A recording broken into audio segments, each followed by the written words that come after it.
I am Stephen Twining, very proud to be the 10th generation of the Twining family, and still to be in tea.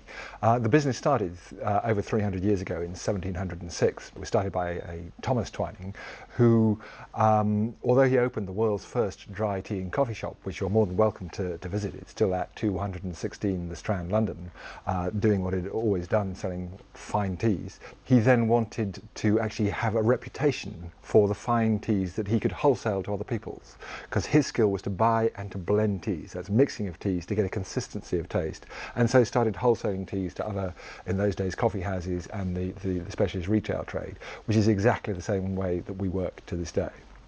Quality is the philosophy of this company. I'm fortunate enough to be the brand ambassador for Twinings. One of the questions in that role is, how do you make the perfect cup of tea? Yes, our experts have bought, blended, mixed together to make sure your cup of tea is always going to taste the same. But when you actually come to make the tea, there are a few simple rules that will get the best out of the tea, so you will get maximum enjoyment. That, at the end of the day, is really what tea is all about. A cup of tea is meant to please you and you alone. It's not necessary to make tea in a teapot. I, for convenience purposes, often make a cup of tea in a mug with a tea bag. That's absolutely fine. Tea bags were invented to be a convenience food, and in an office you don't want to be blocking the sink with loose leaf tea. Therefore, a tea bag and a mug you can put in the bin, much more convenient. But if you are making it in a teapot, a clean teapot makes great tea. As you use it, it will develop a stain. So once that stain, after probably 6-7 months, has got noticeable, then you need to get rid of it. Not with a detergent, because that actually has no effect at all. In fact, it has a detrimental effect. Some of the detergent will get into the stain, and then you'll get soapy tasting tea. Not great. So to clean a teapot of this size, 4 or 5 tablespoons of bicarbonate of soda. If you just have a smaller teapot, this one, a couple of tablespoons.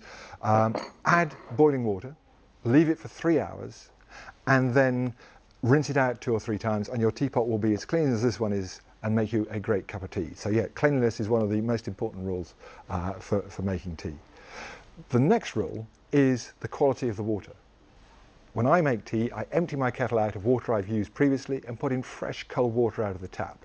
The reason I do that is because fresh cold water contains more dissolved oxygen, and it's the dissolved oxygen in the water that gets the flavour off the tea leaf. If you reboil your kettle 4 or 5 times, however good the tea leaves you're using, whether in a bag or as loose leaf tea, the water has less dissolved oxygen, you won't get the full flavour out. You'll get a flat, dull, boring cup of tea. So it is well worth putting fresh cold water into your kettle to get the best out of your tea. Put the kettle on to heat up, and once it's got halfway hot, the other thing we're going to do is, if we're making tea in a teapot, is to warm the teapot. Tea needs the heat to get the full flavour off the leaf.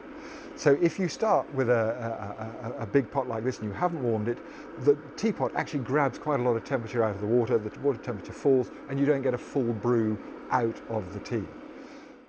Just a bit of water in the bottom of the teapot, and I'm going to pick the teapot up and give it just a little swirl around so it warms the whole of the pot, and then tip that away.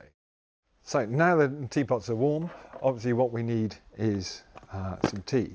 If you're using loose leaf tea, the old rule is that it's 1 teaspoonful of tea per person and 1 for the pot. So this teapot's going to make tea for the 5 of us. So I'm going to put 6 spoonfuls of tea into this pot. But that is just a starting point. The amount of tea and the amount of water, or the ratio of tea to water, is what changes the intensity of what I would call the flavour, what you would call the strength of the tea. If you want more intensity of flavour or more strength, you would use more tea. If you want less of that, you would obviously put 1 spoonful less. It's like using a cordial in a glass of water. If you just put a tiny drop of cordial in the glass, then you get a hint of it. If you cover the bottom of the glass quite well and add water, then you get much more intensity of flavour. So it's the same thing with tea. The amount of tea and the amount of water varies the intensity of or the strength of the tea. Tea bags were obviously designed to make a cup or a mug full. Personally, if I'm making English breakfast, then I want a smaller mug because I want quite a strong, full-bodied effect from that tea. But whereas if I'm making a green tea, I get a bigger mug so that I can add more water to it to dilute it, to make it a soft, gentle, mellow experience. So just as the kettle hits the boil, On goes the water onto the black tea, or infusions if you were making infusions. If I was going to make green tea or white tea, then I would let the kettle sit here for a few minutes longer, 4 or 5 minutes, just to cool down by 5 or 10 degrees Celsius. Green teas and white teas are more delicate and would be burnt and give a bitter characteristic to the tea if you use water at 100 degrees centigrade. So for green teas, white teas, let it cool off for 3 or 4 minutes. Black teas and infusions, add the water straight on.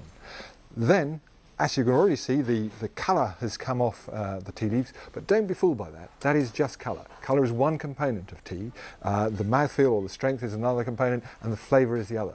For a tea bag, which is designed to give the shortest brewing time, that's why the leaves are smallest, the brewing time to get the full flavour and the antioxidant effect is 3 minutes. So as the leaf sizes get bigger, so it takes longer to get the flavour off. So the larger the leaf, the longer it takes. But don't alter the brewing times to alter the strength. Alter the amount of tea and the amount of water you would use to affect the strength or the intensity of flavour of your tea. Having brewed the tea bag for 3 minutes, and we're going to give the slightly larger loose leaf tea just another minute. Going to take out the tea bag, remove that, stir it to unify the flavour, and then add milk. Historically correct to put the milk into your cup first if you've made the tea in a teapot, but actually it doesn't make any difference to the taste. At the end of the day, it's your cup of tea, it's your tea ritual, you do it the way you like it. I tend to put the milk in first, then add the tea because it mixes together beautifully. If you've made it in a cup or a mug, then of course you have to let the heat of the water get to the tea, let that brew for 3 minutes, take out the tea bag and then add the milk if you want to add milk. And of course you can drink the tea with a slice of lemon just as it is, or the addition of a sweetener, which I would not recommend, but it's your cup of tea and I want you to enjoy it the way you like it. So with this particular style of teapot, the plunger actually makes for a good stirrer too. A couple of plunges, leave the plunger down, and then pour and enjoy your cup of tea.